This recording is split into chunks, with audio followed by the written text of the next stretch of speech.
So, Rising of the Shield Hero Season 2. By now, the general consensus is that it was really not that great, both on its own and when compared to Season 1. But the reasons why it failed are a little more complex than just it was bad.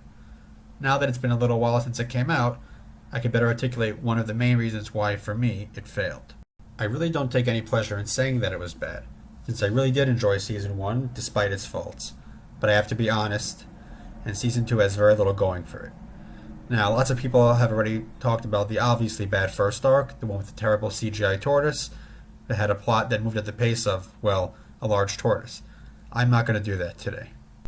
See, Shield Hero had a real chance to turn the season around with its second arc, in which our main cast finds himself stranded on another world, an isekai within an isekai, if you will. It was something hinted at last season, as the world Glass and her team were from, along with, of course, the new villain in this season, so there was a lot of potential there. And then they botched it. While the first arc moved at a tortoise's pace, okay, sorry, no more of that, the second arc felt like it was on speed. There was easily a full season's worth, a season as long as Shield Hero's first season, of content compressed into just 6 episodes. Rushing through a ton of plot in a very short space can lead to a few different problems, such as the story being difficult to follow, or certain developments not making sense due to important details being skipped, or being passed by too quickly. But in this case, at least, the main problem was that the speed of the plot progression ruined what could have been satisfying, emotional payoffs. Proper payoff, whether in books, comics, TV shows, movies, or any other kind of story, is something that is often overlooked on its own, since it's a component of a satisfying story. But even a great, beloved story can crash at the finish line if it fails to provide satisfying payoff. Payoff is, as the name implies, the fulfillment of promises made by the creator to the reader or viewer. Elements that have been built up over the course of the story coming to a head, foreshadowed events or developments coming to light, or big moments having the oomph they deserve. Using Shield Hero as a positive example, now Fumi's revenge on Mine in Season 1 was undeniably a satisfying moment for the vast majority of viewers. After so much time where she's messed with his life, sometimes successfully, we were all waiting for her to get what was coming to her. We had plenty of time for our hatred of her to build in anticipation of that moment, and to look forward to her inevitable downfall. Season 2 could have done the same. Not with that plot, of course, since it was done, but there were moments where it was clear that the show wanted to get an emotional reaction out of us, or otherwise wanted us to be exciting. Raphtalia is becoming the sword hero, and her reunion with Naofumi are chief among these. But for me at least, those moments felt unearned and fell flat. The reason, primarily, comes down to the pacing. In the first episode of the season's second half, Naofumi and the gang, minus Philo, who was separated from the group for an unexplained reason, are trapped in something called the Infinite Labyrinth, which, incidentally, appears to be neither infinite nor a labyrinth. It's just an island in a pocket dimension. But that's neither here nor there, I guess, since I'm here to focus on one aspect of why this story failed, and not roast it in its entirety, though I could. If you'd be interested in that, let me know, I guess, because there's plenty I could poke fun at. Back to the topic at hand, now Fumi and friends, plus new character Kizuna, escape the labyrinth by the end of the episode without really much of a challenge. This could have been really interesting story elements for a couple of episodes if they tried to find a way out, knowing they have things to do and people who need them. Maybe there could have been some major danger in the labyrinth that they needed to contend with as they tried to find a way out, or some interesting mystery to solve that would lead to an exit.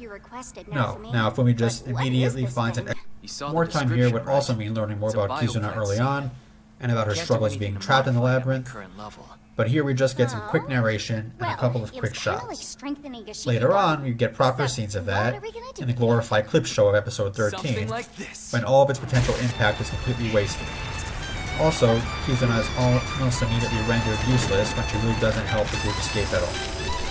I mean, yeah, she kinda found the glitch, but despite also being a gamer, and wasn't now fully set up as more of a light novel reader than a gamer anyway, she made no progress until he showed up. I get that this show has become a generic isekai at this point, with an overpowered main character, but you could give the new character something more to do than help him fight a trash pod, surely.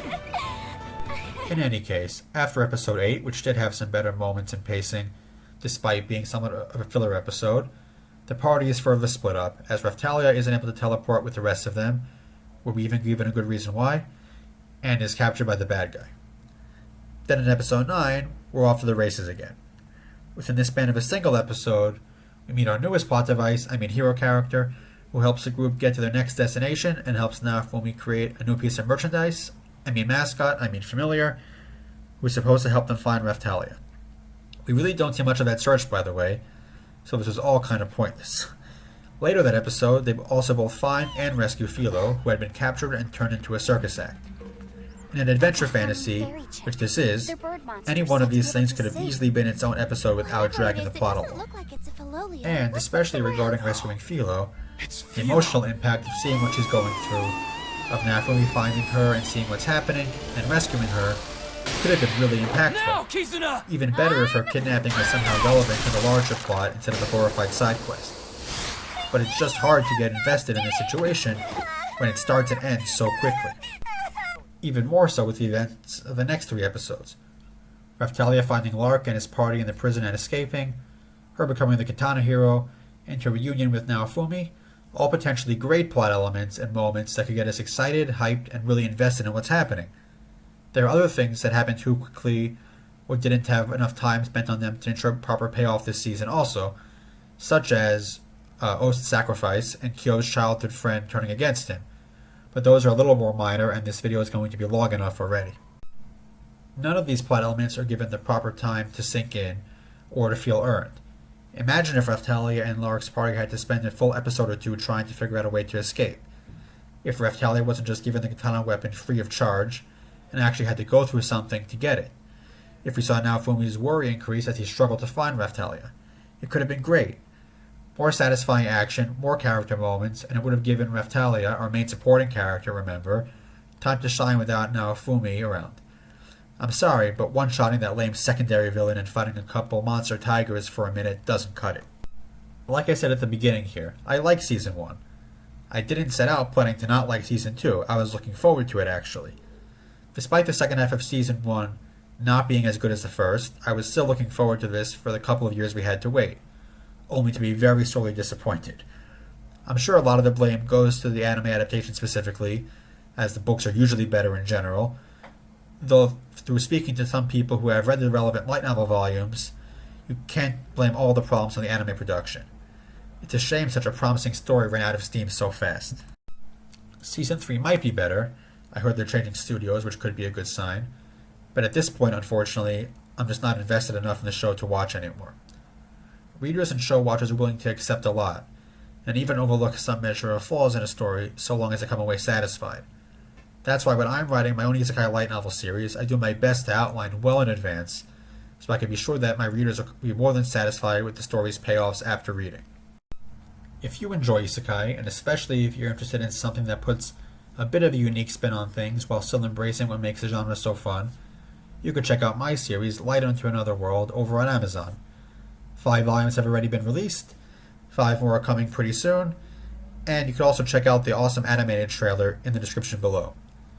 I've also got some more video ideas planned as well, though I do plan on spending more time talking about things I do like, as opposed to disappointments like this. See you then.